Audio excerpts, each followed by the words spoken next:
The doors of the throne room slammed open before I was ready, and every eye in the chamber turned toward me. I did not expect to be called forward that day.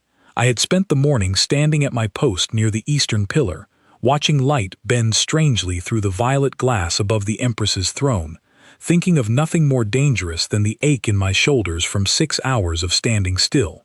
Then a herald with silver skin and no visible mouth pointed a long finger at me and said my name in the clipped, musical accent the Vascari use when they speak common tongue. Ethan Hale. I stepped forward. My boots struck the black stone floor with a sound that seemed far too loud in a room built to hold silence like a weapon.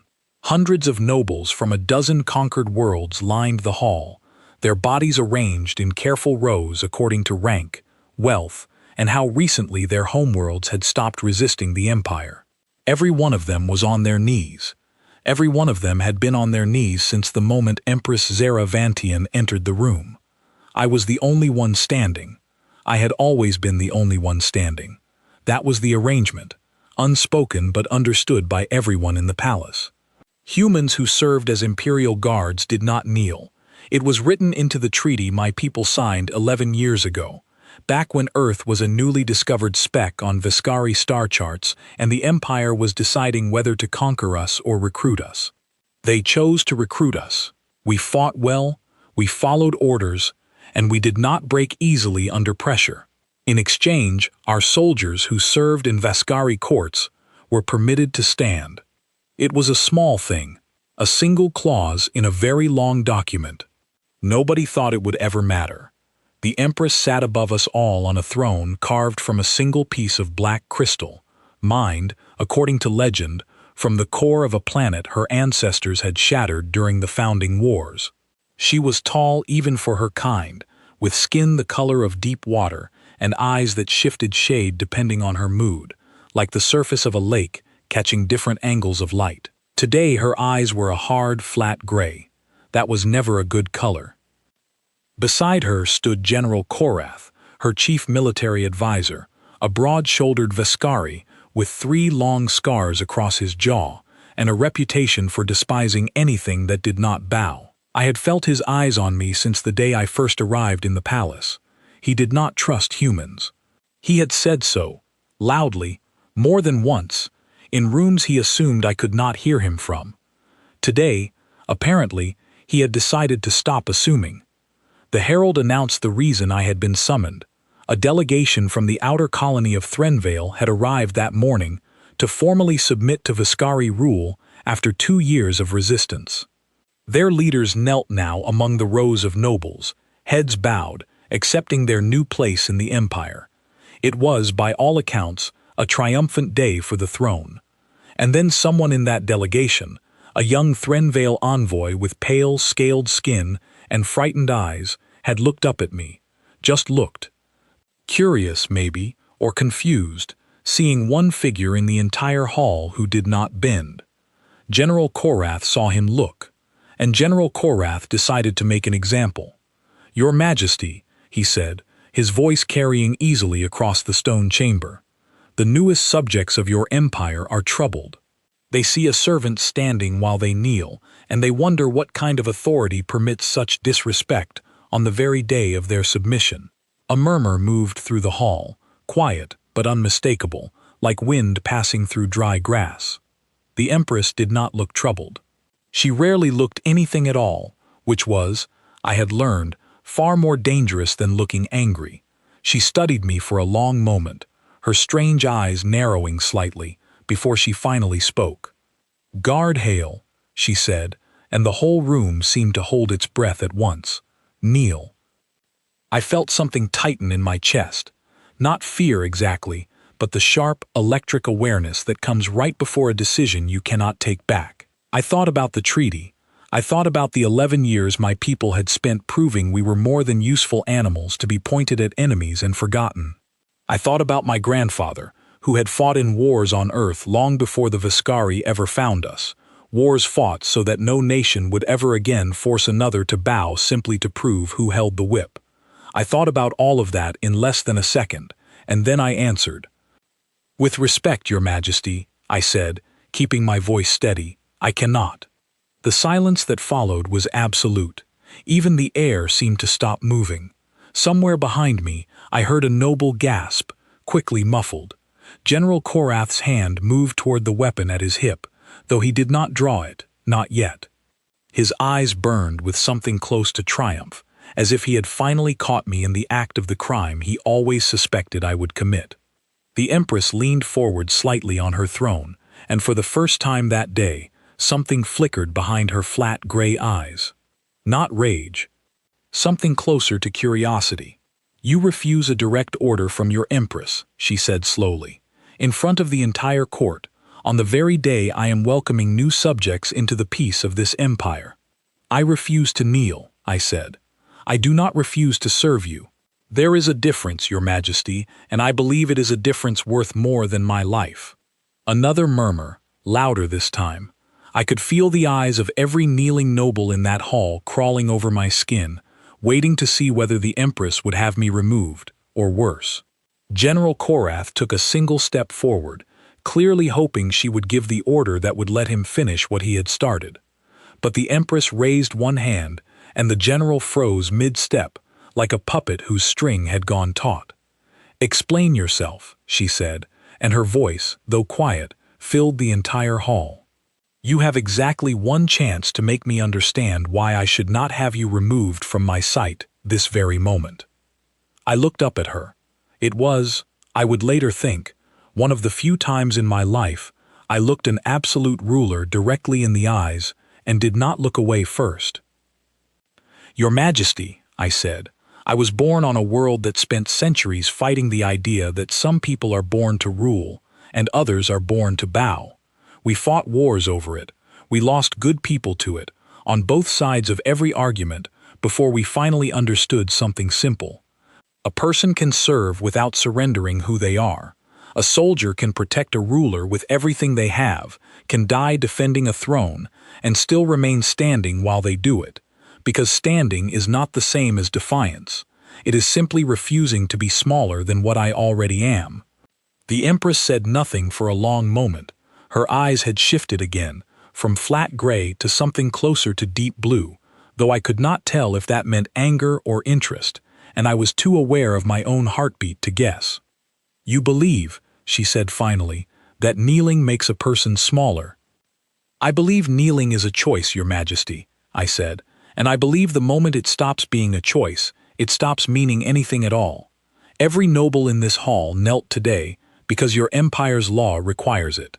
I stand today because my treaty allows it. Both of us are following the law. I am simply asking that mine be honored the same as theirs." For a moment, I thought I had gone too far. General Korath's jaw tightened, and somewhere near the back of the hall, I heard the unmistakable click of a weapon being readied, though I did not dare turn to see whose hand held it. Then the Empress did something none of us expected. She laughed. It was not a cruel laugh, nor a mocking one. It was short, surprised, almost involuntary, the kind of sound a person makes when something catches them completely off guard. The entire court seemed to flinch at the sound, as if collectively unsure whether laughter from their Empress was more dangerous than her anger. "In 11 years, she said, rising slowly from her throne, "no being in this empire has spoken to me the way you just have. Kings have knelt and begged for mercy in this very hall. Warlords who commanded armies of 100,000 ships have pressed their faces to this floor rather than meet my eyes. And you, a single soldier from a world we have not even fully mapped, stand before me and tell me that standing is not defiance." She descended the first step of the dais, and General Korath moved instinctively to block her path, clearly certain she meant to strike me down herself. She waved him aside without even looking at him.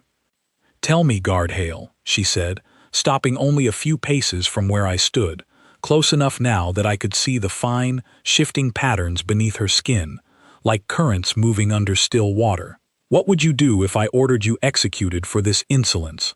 Right now, in front of everyone you have just embarrassed me before." I did not let myself hesitate. "I would not resist you, Your Majesty," I said. "You are within your rights as ruler of this empire to end my life, if that is your judgment. But I would not kneel first. I would die standing, the same way I have lived standing since the day I arrived in your court. The hall was so silent now that I could hear my own breath, steady despite everything, moving in and out of my chest. The Empress studied me for what felt like a very long time, her expression unreadable, her strange eyes cycling slowly through colors I had no names for. Then she turned, without another word, and walked back toward her throne, leaving me standing alone in the center of the hall, surrounded by hundreds of kneeling strangers and one furious general, none of us knowing yet what judgment she had decided to pass. I stood in the center of that hall for what felt like an hour, though it could not have been more than a few seconds. The Empress had not dismissed me. She had not condemned me either. She simply climbed the steps back to her throne and sat down, folding her long hands in her lap, watching the room with an expression I could not read at all. General Korath used the silence to make his move. "Your Majesty," he said, stepping forward with the confidence of a man who believed he already knew how this would end. "This cannot stand. If word spreads that a human soldier defied your direct order and lived, every colony we have conquered in the last decade will hear of it within the week. They will believe your authority can be questioned. They will believe your law can be bent by anyone willing to speak boldly enough." A few nobles near the front murmured their agreement, careful to keep their heads bowed even as they voiced support for the general's demand. I understood then that this was no longer simply about me. It had become a question about the empire itself, about whether the woman on that crystal throne ruled through fear alone or through something else, something none of these nobles had words for because they had never needed to use it. "You believe I should have him executed," the Empress said, her voice calm, almost bored, though I had already learned that calm was rarely the truth with her. "I believe you should have him made an example of," Korath said, "publicly, immediately. Before the Threnvale delegation leaves this hall and carries the story to every corner of the outer colonies." I felt my pulse climb, though I forced my face to stay still. I had faced worse odds before, on worse worlds, but never while standing completely unarmed in front of an alien court that could end me with a single word from its ruler. Still, I did not move. I did not kneel. Whatever judgment came, I intended to meet it the way I had told her I would. The Empress rose again, slower this time, and walked down the steps of the dais until she stood directly in front of the young Threnvale envoy, the one whose curious glance had started this entire confrontation. The envoy trembled visibly, clearly certain he was about to be blamed for everything that had happened. "Tell me," she said to him gently, "what did you feel, seeing this human stand while you knelt?" The envoy's throat worked for a moment before he found his voice. "I felt afraid, Your Majesty," he admitted, "afraid that I did not understand the rules of this court and that my confusion would bring punishment on my people before we had even finished kneeling." "And now?" she asked. "Now that you have heard his answer?" The envoy hesitated, glancing at me before looking back to the Empress. "Now I wonder," he said carefully, "whether a person can serve a ruler faithfully without losing themselves entirely in the process. My people surrendered today because we saw no other way to survive. I did not think there was another way to belong to your empire. I did not know standing was permitted to anyone." The Empress straightened and turned back toward the general, and something in her posture had changed, become sharper, more certain. "You hear that, General," she said. "A frightened envoy from a world we conquered less than a season ago has just articulated something none of my closest advisors have managed to explain to me in 11 years. Perhaps this is not a threat to my authority. Perhaps it is the first honest answer anyone in this hall has given me in a very long time."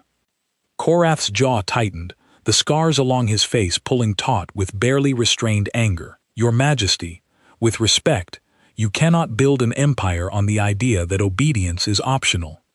"I did not say obedience was optional," the Empress replied, turning to face him fully now.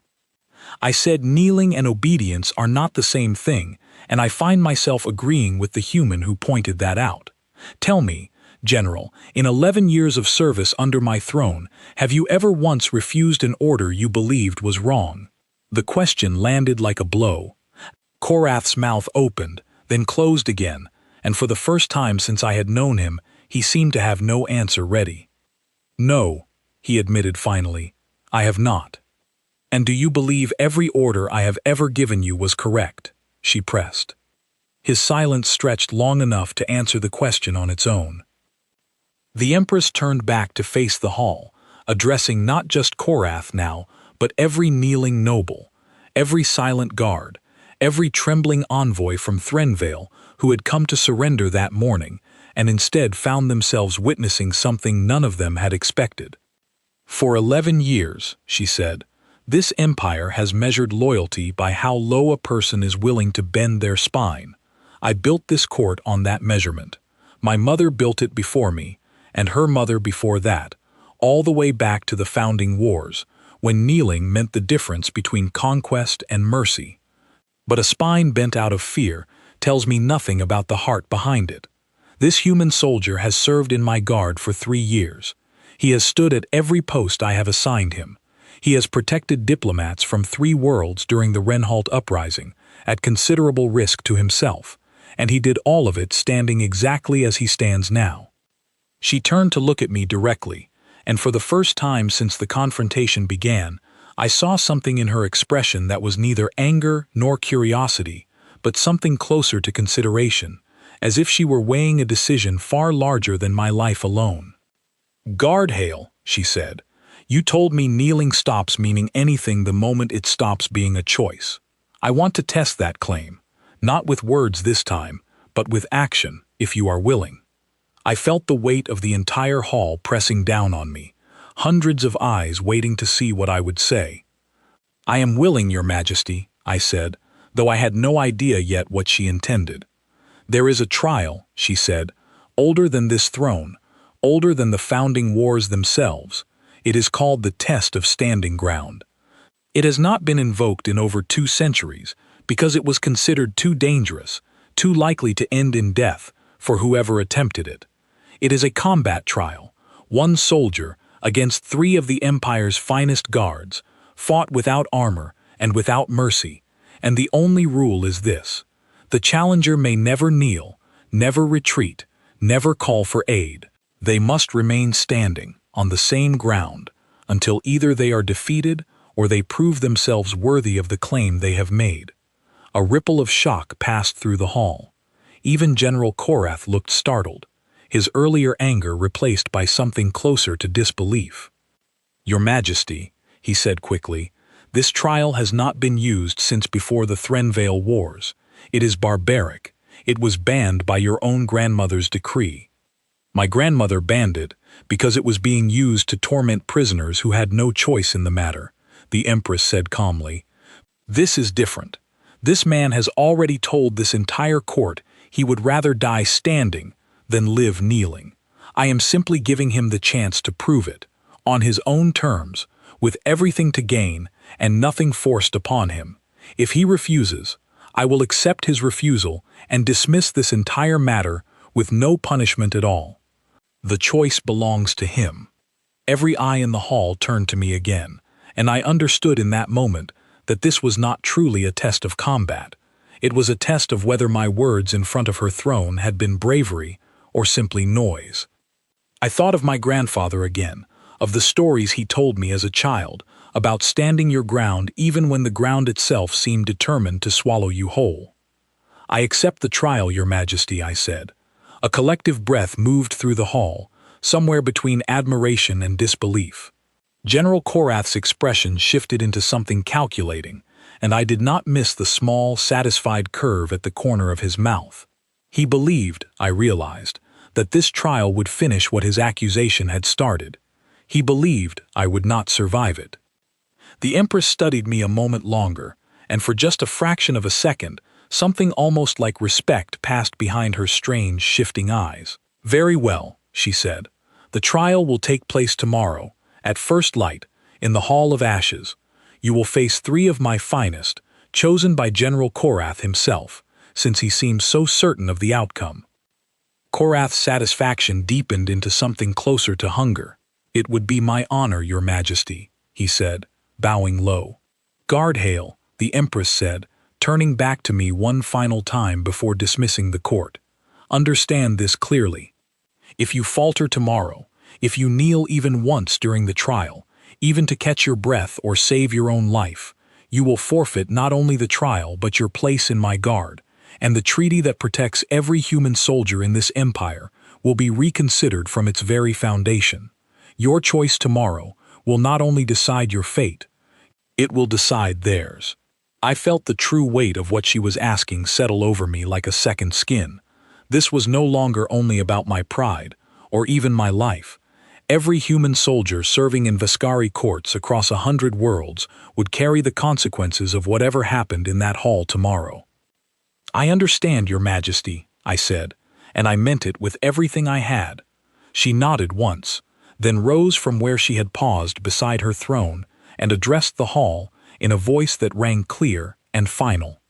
"Let it be known throughout this court and beyond it, tomorrow, at first light, we will discover together whether a man can serve without kneeling, and whether standing ground, truly standing it, without wavering, without excuse, is worth more than every bent spine in this hall."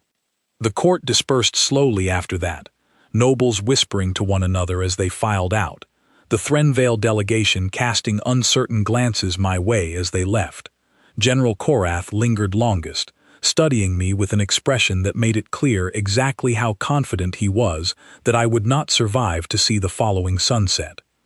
I walked back to my quarters that night, through corridors I had walked 1,000 times before. Yet everything felt different, sharper, more vivid, the way the world tends to look the night before everything might change forever. I did not sleep much. I spent the hours instead thinking of every fight I had ever survived, every lesson my training had given me, and the simple, unshakable truth that had brought me to this moment in the first place. Tomorrow, I would either prove that standing meant something, or I would prove General Korath right, and give an entire empire a reason to believe kneeling was the only language worth understanding. The Hall of Ashes was not a place I had ever entered before that morning, and I understood why the moment I stepped inside. It was an ancient chamber carved deep beneath the palace, its walls blackened by centuries of use, its floor made of a strange gray stone that felt cold even through my boots.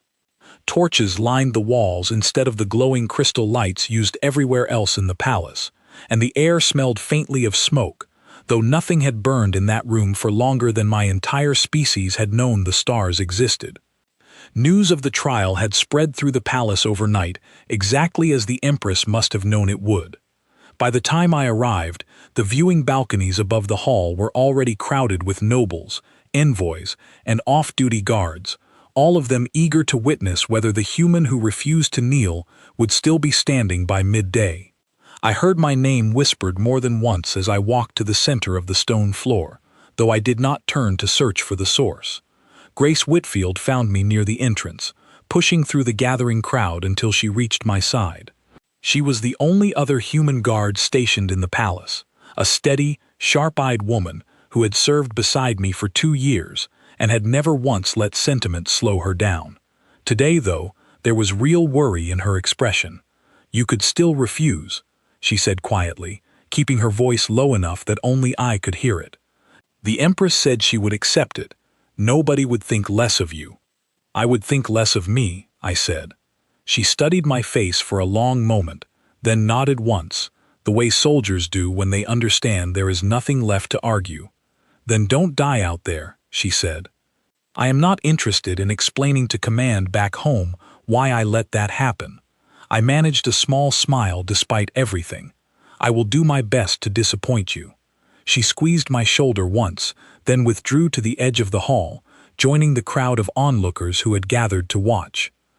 I turned back toward the center of the floor just as the great doors on the far side of the chamber opened, and General Korath entered, flanked by 3 guards he had personally selected for this trial. I recognized all 3 by reputation, though I had never faced any of them directly before. The first was a massive Veskari warrior named Dresk Ironclaw, nearly 7 feet tall, with plated skin along his forearms that could turn aside a blade without much effort. The second was a smaller, faster fighter called Sel Varen, known throughout the palace guard for her speed and her preference for twin blades over any heavier weapon. The third was the most unsettling of the group, a quiet, methodical fighter named Rowan Vex, who fought using a long-weighted chain and who I had heard described more than once as someone who never seemed to feel pain the way others did. 3 opponents, no armor, no retreat, no mercy. The Empress arrived last, taking her place on a raised platform overlooking the hall, General Korath standing at attention just below her. She wore simple dark robes today instead of her usual ceremonial dress, and her expression, as always, gave away almost nothing. "The rules of the test of standing ground are simple," she announced, her voice carrying easily through the stone chamber despite its quiet tone. "Guard Hale will face these 3 warriors, one at a time or together, at their choosing, using whatever weapon he selects from those provided. He may defend himself with everything he has. He may strike to disable, to disarm, even to wound if necessary. The only rule that matters is this: he must remain standing.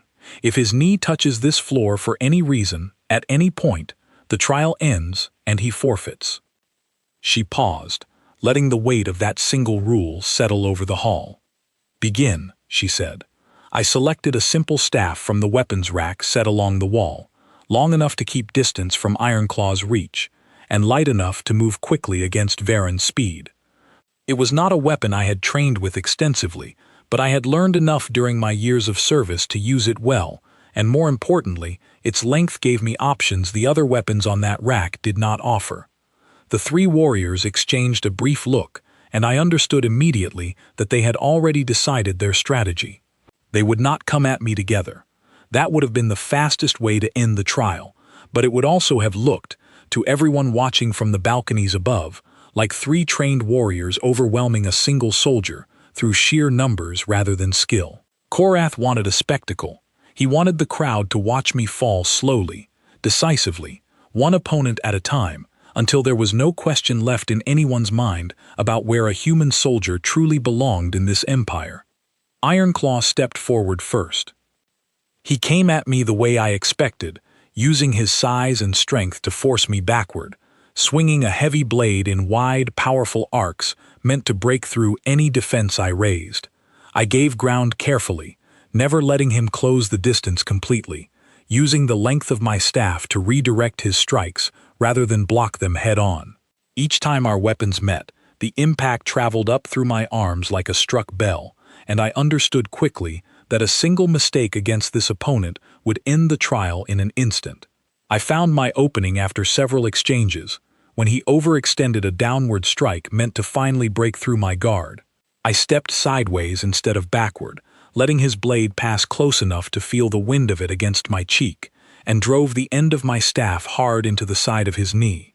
He staggered, off balance for just a moment, and I used that moment to sweep the staff low and fast, catching his other leg and sending him crashing to the stone floor.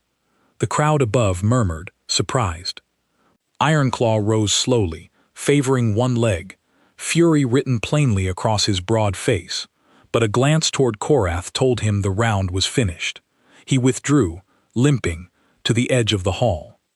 Sel Varen came next, and she was everything I had heard, fast enough that I struggled simply to track her movements, let alone anticipate them. Her twin blades moved in quick, precise strikes, aimed at forcing small openings rather than overwhelming force, testing my defenses from every angle at once. More than once, I felt the edge of her blade pass close enough to cut fabric, and I understood that a single lapse in concentration would end things quickly and painfully. I fought defensively at first, letting her spend her energy against a moving target, watching for the rhythm beneath her speed the way I had been trained to watch for patterns in any opponent, no matter how chaotic they seemed. Eventually I found it, a small hesitation just before she committed to her fastest strikes, barely noticeable but real. The next time I saw it coming, I stepped inside her reach instead of away from it, closing the distance she relied on, and used the shorter range of the staff to knock both blades from her hands in 2 quick strikes. She stared at her empty hands for a moment, clearly startled, before stepping back and lowering her head slightly, a small, grudging acknowledgement before she withdrew. 2 opponents defeated.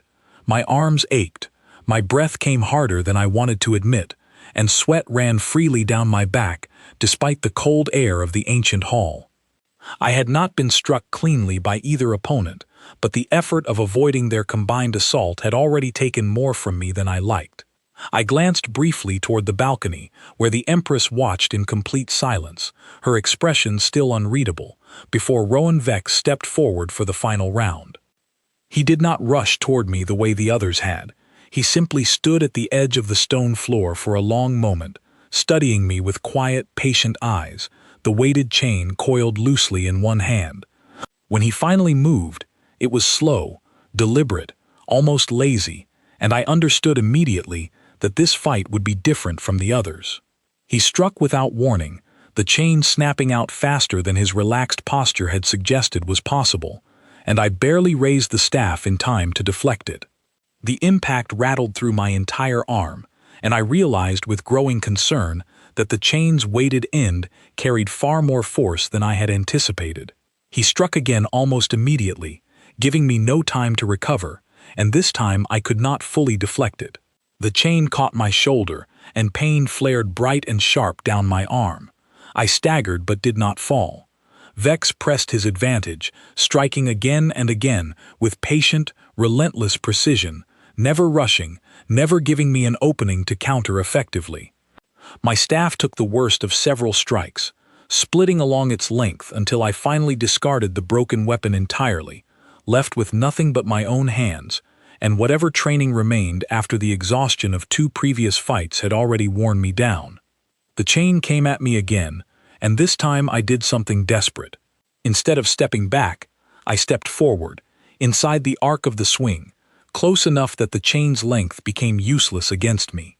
I caught his wrist with both hands before he could recover the distance, twisting hard, and drove my elbow into his ribs with everything I had left.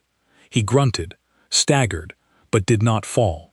We grappled for a long moment, both of us exhausted, both of us searching for any advantage the other might have overlooked. I felt my legs shaking beneath me, felt the accumulated damage of the entire trial threatening to finally drag me down to the stone floor I had promised myself I would not touch.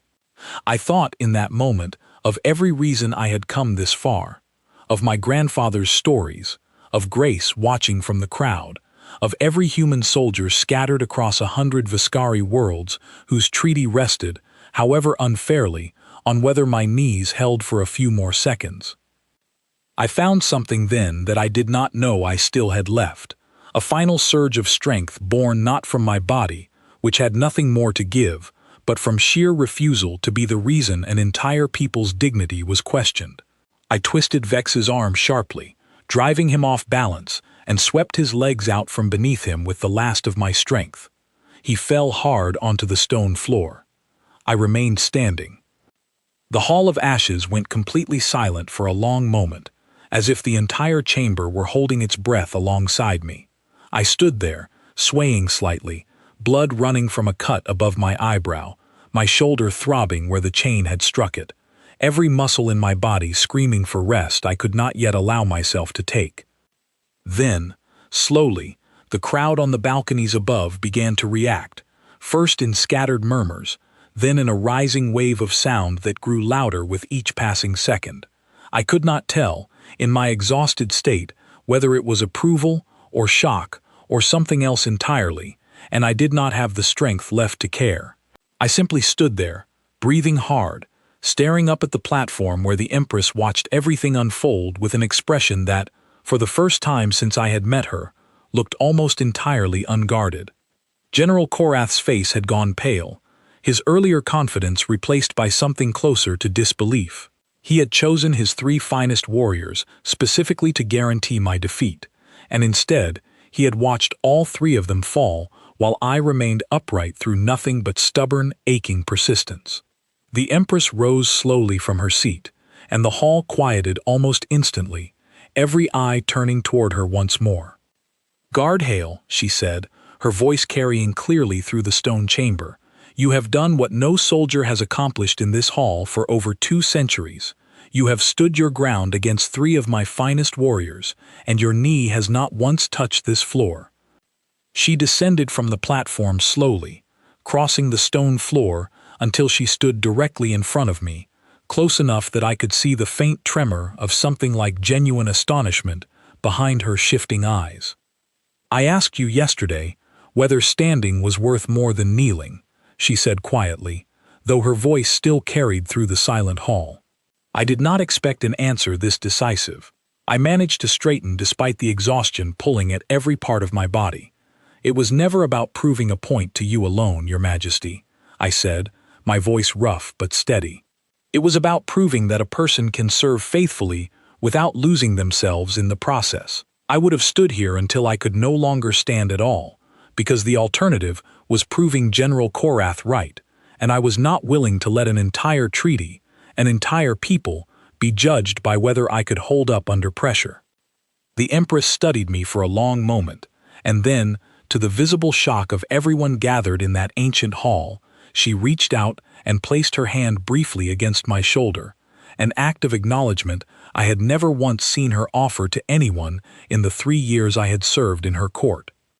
"There is a decree," she said, turning to address the hall at large, her voice ringing with new authority, "that has not been issued since the founding of this empire, a recognition reserved for those who prove, beyond any doubt, that their service is given freely, rather than extracted through fear. Guard hail, you have earned that recognition today, and I intend to grant it to you before every witness in this hall." I did not yet know what that decree meant, but I understood, watching General Korath's stunned expression and the murmurs rippling through the crowd above us, that whatever came next would change far more than my own small place within this palace. The decree the Empress granted me that day was called the Right of the Unbent, and within a week its meaning had spread far beyond the walls of the Hall of Ashes. It gave me, and by extension every human soldier who served the throne under similar oath, formal recognition as a free servant of the Empire, a title that had not existed in any Vaskari court for over 400 years. It meant our right to stand rather than kneel was no longer simply tolerated as a strange clause buried inside an old treaty. It was now protected by law, carved into the same ancient codes that govern nobility, succession, and the conduct of war itself. I should have felt triumphant. For a few days I did. Grace Whitfield celebrated with me quietly in the guard barracks, raising a cup of something strong enough to make my eyes water while she teased me about surviving 3 of the Empire's best warriors on nothing but stubbornness and a broken staff. Word reached Earth eventually too, carried through the slow official channels between our homeworld and the Empire, and I received a message from my old commanding officer that simply read, "Well done, soldier," followed by nothing else, which somehow said more than a longer message ever could have. But triumph in a palace built on centuries of careful hierarchy rarely goes unanswered for long. The trouble began quietly, the way real trouble in courts like this one always does. Not with threats or open defiance, but with whispers passed between nobles who had never approved of the right of the unbent, who saw in it not progress but danger, a crack in the foundation of an empire that had always measured loyalty by how low a person was willing to bend. General Korath, humiliated by the outcome of the trial he himself had arranged, became the quiet center of that growing resistance, though he was careful never to be seen openly opposing the Empress again. I noticed the change first in small things. Guards who had once greeted me with simple professional courtesy now avoided meeting my eyes in the corridors. Nobles who used to nod politely when I passed began finding excuses to look elsewhere instead. It was not hostility exactly, not yet, but it was a coldness that told me the decree had not settled the matter the way the Empress perhaps hoped it would. It had simply moved the conflict into shadows where it was harder to see coming. Grace noticed it too. She found me one evening on the eastern balcony, where I often went after long shifts to watch the twin moons rise over the palace gardens, and she did not waste time with pleasantries. "Something is happening," she said, leaning against the stone railing beside me. "I overheard two of Korath's officers talking near the barracks kitchens this morning. They went quiet the moment they saw me, but I caught enough to know they were not discussing supply schedules." "What did you hear?" I asked. "Something about the Threnvale envoy," she said. "The young one who started all of this by looking at you the wrong way. I think they mean to use him somehow, though I could not tell exactly how." I felt an uneasy weight settle in my chest. The envoy, whose name I later learned was Talis Orin, had returned to his official quarters within the palace after his people's formal submission, remaining as a diplomatic liaison between Threnvale and the Vascari throne while the terms of their surrender were finalized. If Korath's faction meant to use him against the Empress somehow, it likely meant they intended to exploit the very fragility the Threnvale surrender still carried, a newly conquered people whose loyalty to the throne remained, understandably, uncertain. "We should report this," I said. "To whom?" Grace asked. "The Empress trusts her general more than she trusts either of us, whatever happened in that hall last week. If we bring vague rumors to her without proof, Korath will simply deny everything, and we will look like we are inventing conspiracies to protect your new title." She was right, and I hated that she was right. I spent the following days watching more carefully than I ever had before, paying closer attention to conversations that stopped abruptly when I entered a room, to guards reassigned to posts near the Threnvale quarters without clear explanation, to General Korath's increasingly frequent private meetings with nobles from the outer colonies, the very worlds whose loyalty to the crown remained the most fragile. The pieces began falling into place roughly 2 weeks after the trial, on the evening of a formal reception meant to celebrate the finalization of the Threnvale Treaty. The Empress planned to appear publicly alongside Talis Orin to demonstrate the Empire's commitment to fair treatment of its newest subjects, a gesture meant to reassure not only Threnvale, but every other colony watching from a distance, wondering whether submission truly meant safety or simply a different kind of danger.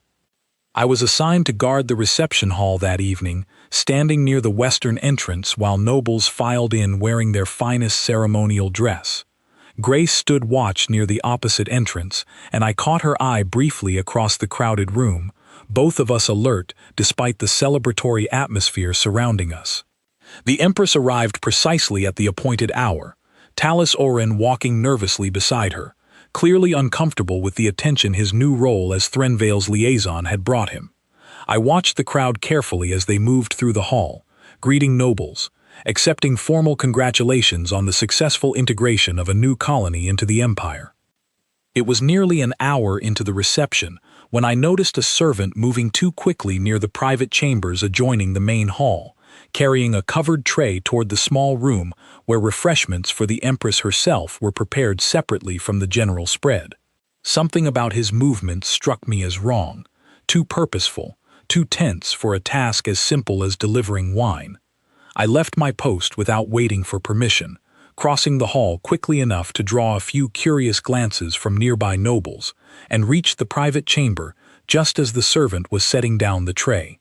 He turned at the sound of my approach, and for a brief moment, before he composed himself, I saw genuine fear flash across his face. "I was simply delivering refreshments for Her Majesty," he said quickly. I studied the tray, a simple silver pitcher and a single crystal cup, nothing that seemed obviously dangerous on its surface. But something about his hurried explanation, the sweat visible along his brow despite the cool evening air, told me this was not as innocent as he claimed. "Who ordered this delivery?" I asked. He hesitated a moment too long before answering. "General Korath's household," he admitted finally, and the moment the words left his mouth, I understood the entire shape of what was happening. I did not have time to fully investigate the picture myself, and I could not afford to be wrong about something this serious without proof. I called for Grace, who arrived within seconds, and together we detained the servant while sending word discreetly to the palace physician, a careful, methodical Vascari healer known for her loyalty to the throne above any faction within the court. Her examination, conducted quickly in a side chamber away from the celebration, confirmed exactly what I had feared. The wine contained a slow-acting poison, undetectable by taste or smell, designed to take effect gradually over the course of several hours, long after the reception had ended, and any connection to a specific moment or person would have become nearly impossible to trace. The plan, as we pieced it together over the following tense hour, was elegant in its cruelty. The Empress would fall ill sometime after the reception concluded, appearing to succumb naturally to some unknown ailment. In the chaos and uncertainty that followed her death, General Korath, as her most senior military advisor and the figure most trusted by the Empire's traditionalist factions, would be perfectly positioned to seize control during the transition, framing the entire crisis as proof that the Empress's recent reforms, including the right of the unbent, had weakened the throne and left it vulnerable. Talis Orin, and by extension the entire Threnvale colony, would likely have been blamed for the poisoning regardless of the truth, given how convenient it would have been to point toward a newly conquered people as the source of betrayal, reigniting old suspicions about outer colonies and their loyalty to the crown, suspicions that men like Korath had always found useful. I found the Empress still moving through the crowded hall, gracious and composed, despite having no idea how close she had come to disaster only minutes earlier. I approached quickly, breaking every rule of court etiquette by interrupting her conversation with a visiting dignitary, but there was no time left for careful protocol. "Your Majesty," I said quietly, close enough that only she could hear me clearly, "I need a private word immediately. Your life is in danger tonight, and I believe I know exactly who is responsible." Her expression did not change outwardly, though I saw something sharpen behind her eyes, the same quiet intensity I had first noticed the day she ordered me to kneel. She excused herself from the dignitary with practiced ease and followed me toward a quiet alcove near the edge of the hall, Grace falling into position nearby to ensure no one interrupted us. I explained everything quickly: the servant, the poisoned wine, the physician's confirmation, and the connection to General Korath's household. I watched her face carefully as I spoke, searching for any sign of disbelief, any instinct to protect her longtime advisor over the word of the human soldier whose recent recognition had already upset so much of the court's careful order. But she did not hesitate. "Where is the servant now?" she asked. "Detained, under guard, in a side chamber," I said. "The physician has confirmed the poison herself." "And Korath?" "Still within the reception hall, as far as I know," Grace answered. "He has not left since the celebration began."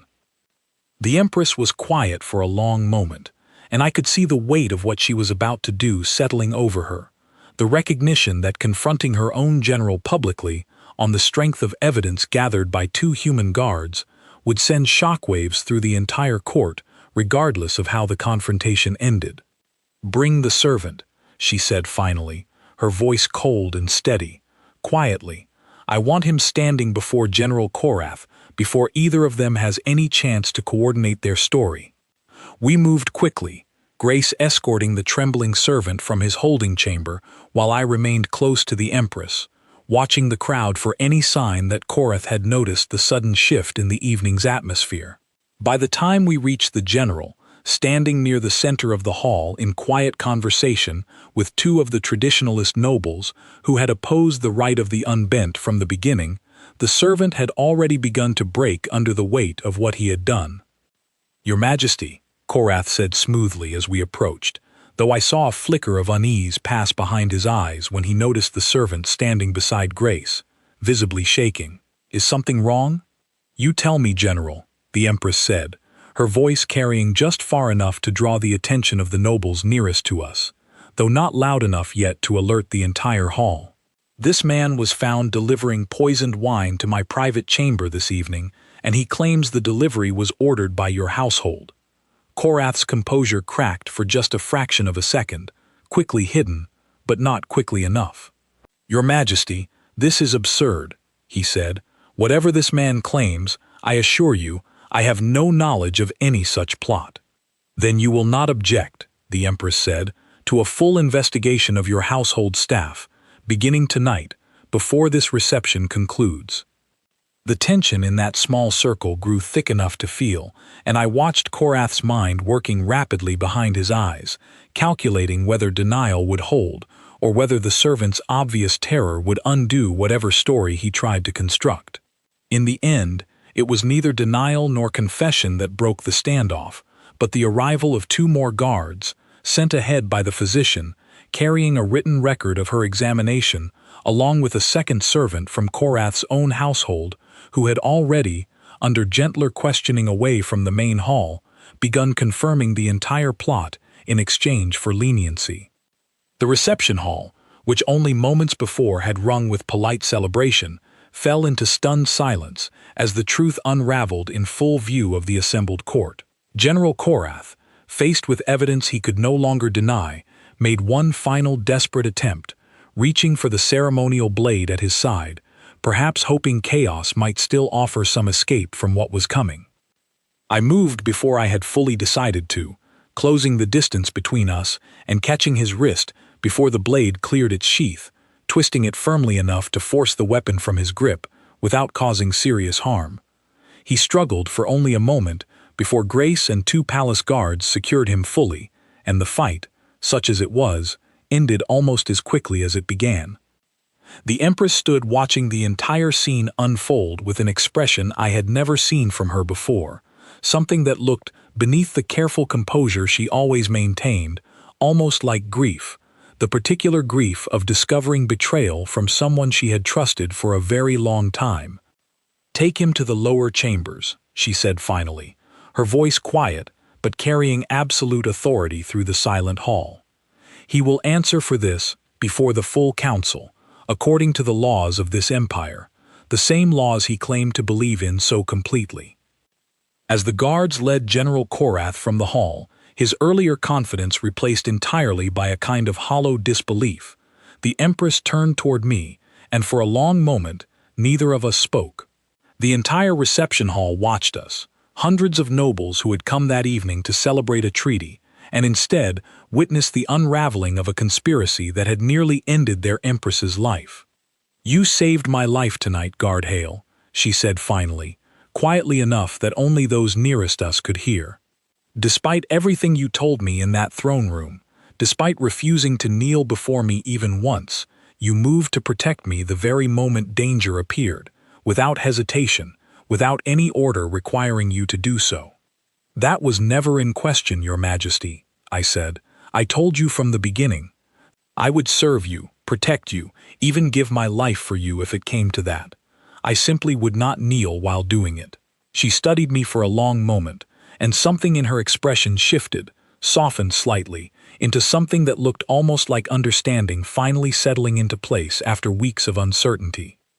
"I believe," she said slowly, "that I finally understand the difference you were trying to explain to me that first day. It has taken a conspiracy and nearly my own death to see it clearly, but I see it now."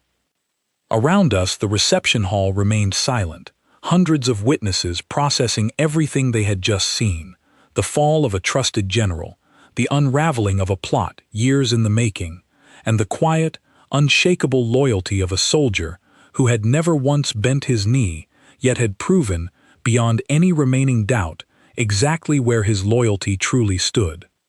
The days following General Korath's arrest passed in a strange, suspended quiet, the kind that settles over a place after a storm has finally broken, but before anyone fully understands how much has changed. The palace, usually a place of careful order and predictable ritual, felt different now, charged with an uncertainty that touched everyone from the highest nobles to the servants who cleaned the halls each morning. The full council convened 5 days after the reception, gathering in a chamber I had never entered before, reserved for matters too serious for the ordinary business of court. I was summoned to testify, along with Grace, the physician, and the 2 servants who had ultimately confessed everything once the weight of what they had done became impossible to carry alone. General Korath sat before the council in restraints, stripped of the ceremonial armor and rank markings he had worn with such pride for as long as I had known him, and for the first time since I had arrived in the empire, he looked genuinely small. He did not deny the plot once the evidence was laid before the council in full. He simply sat in silence for most of the proceedings, occasionally offering brief, bitter justifications that convinced no one, least of all himself.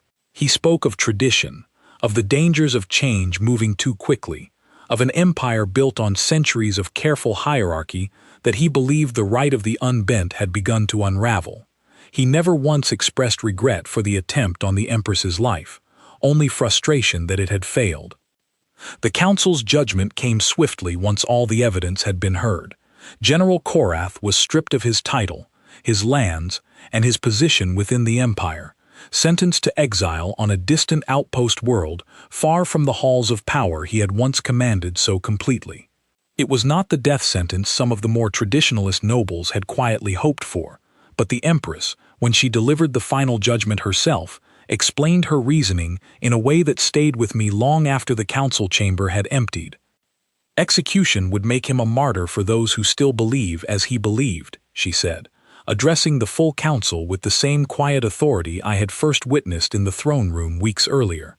Exile will simply make him forgotten, which is, I think, a fitting consequence for a man who valued his own position above the empire he claimed to serve. I watched Korath led away from the chamber for the final time, and though I felt no satisfaction in his downfall, I understood the necessity of it. He had never been able to accept the simple truth I had tried to explain that first day in the throne room, that service and submission were not the same thing, that loyalty measured only in bent spines was no loyalty worth having at all. In the end, his own inability to accept that truth had cost him everything he valued. The weeks that followed brought changes to the palace that none of us, not even the Empress herself, I think, had fully anticipated. Word of the conspiracy and its unraveling spread quickly through every corner of the empire, carried by nobles returning to their home territories, by traders moving between colonies, by the same slow official channels that had once carried news of my trial in the Hall of Ashes all the way back to Earth. The story that emerged from those retellings was not simply one of a foiled assassination attempt, but of a human soldier who had refused to kneel, then proven through blood and sacrifice that his standing ground meant something far deeper than simple stubbornness. The Threnvale envoy, Talus Orin, found himself unexpectedly at the center of much of this attention as well. The conspiracy that had nearly cost the Empress her life had been designed, in part, to implicate his people in a betrayal they had no part in, and the truth of what actually happened did more to secure genuine trust between Threnvale and the throne than any formal treaty ever could have.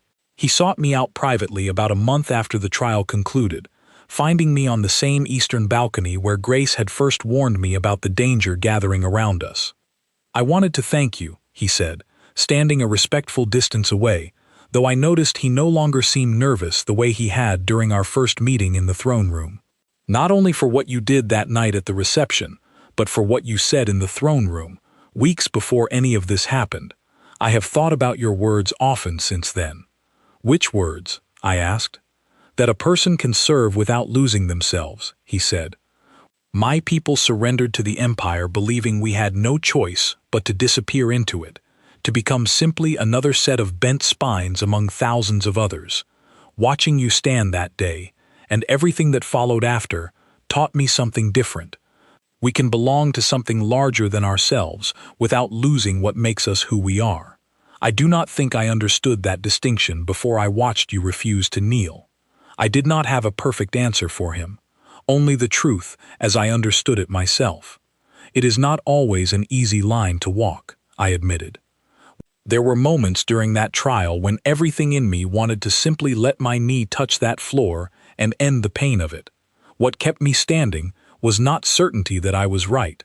It was simply the understanding that once you allow that line to be crossed, even once, it becomes so much easier to cross it again, until eventually there is no line left at all. He considered that for a long moment, then nodded slowly, as if filing the thought away somewhere. It would matter later. "I hope Threnvale remembers that lesson," he said, "long after both of us are gone from these halls." The most significant change, however, came not from the colonies or the council, but from the Empress herself. In the months following Korath's exile, she began quietly expanding the principles behind the right of the unbent beyond the narrow circumstances that had first created it.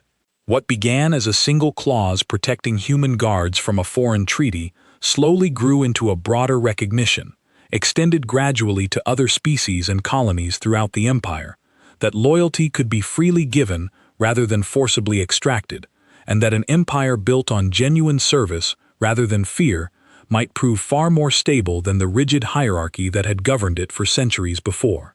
It was not a swift transformation, nor a perfect one. Old traditions do not unravel easily, and there remained plenty of nobles throughout the court who viewed these changes with the same suspicion Korath once had, though none of them dared voice that suspicion as openly as he had, not after witnessing exactly where that path had led him. Change, I learned during those months, rarely comes as a single dramatic moment. More often it comes slowly, through 1,000 small decisions made by people willing to keep standing even when it would be easier to kneel.